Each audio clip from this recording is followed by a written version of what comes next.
Today, I'm going to show you 3 different free ways to create consistent AI characters. First method is for image generators with models based on Stable Diffusion. I'll use Leonardo AI in this case. I'll open Image Generation tool, and here are available models. All of them are Stable Diffusion based except Flux models and both versions of Phoenix. I'll select Cinematic Kino.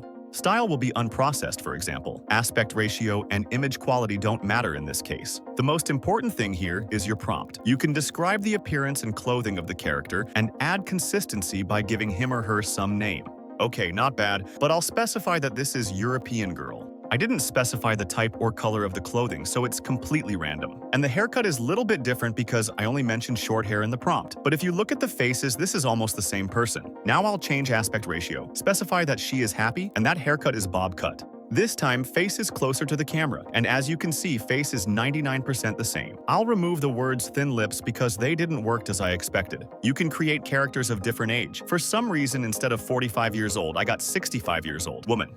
Okay, 18 years old. Character still looks consistent. You can also try to increase consistency by increasing priority of the character's name in the prompt. More parentheses mean higher priority. Second way to create consistent character is to use Special Tool in Pixelmon. Go to Image Creation tab. This method is useful if you already have at least one image of your character. Pixelmon Art V1 and Flux. Schnell models are free and create good enough images. I'll select Pixelmon Art and briefly describe what I want to see on the generated images. Then I'll open Prompt Helper. Here is Image Reference option. Here you have to upload your reference picture. I added one of the pictures generated in Leonardo AI. You should select image you added. You have to be sure that character reference option is enabled. If you'll set strength value to 100%, generator will try to copy exact facial expression from the original image. Here you can set aspect ratio, and you can generate up to 2 images at once. Here are my images. Overall quality is pretty good. Use Remix option to copy generation settings to reuse them.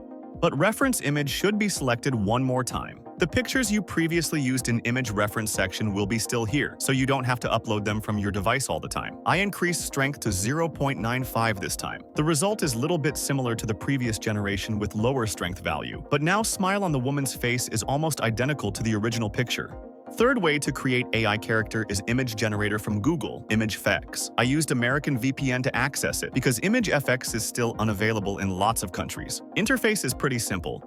Here is prompt area. Here you have to describe the appearance of your character. Description should be detailed as much as possible. Here are some predefined styles you can add to your prompt. Here are settings where you can set aspect ratio and see the seed value of each generation. If you lock the seed value and keep character description almost the same, you'll get consistent character. Click here to zoom each image. As you can see, the character is a little bit too far from the viewer, so it's hard to see face details. I'll specify that I want to see close-ups. Okay, ImageFX can't create man with beard but without mustache at the same time. However, face looks pretty consistent. Nice, what if I make him smile? I'm impressed. This is the same person on each image, but you should know that ImageFX will become more capricious if you'll try to create female character. Your image generation process sometimes can be cancelled for no reason, even if your prompt doesn't contain some inappropriate things, and you cannot generate images of the children. In general, the images look much more realistic than ones created with Stable Diffusion, Flux, etc. Here you can get not only realistic pictures, you just have to describe the style in the prompt. For example, I got images in 3D cartoon style.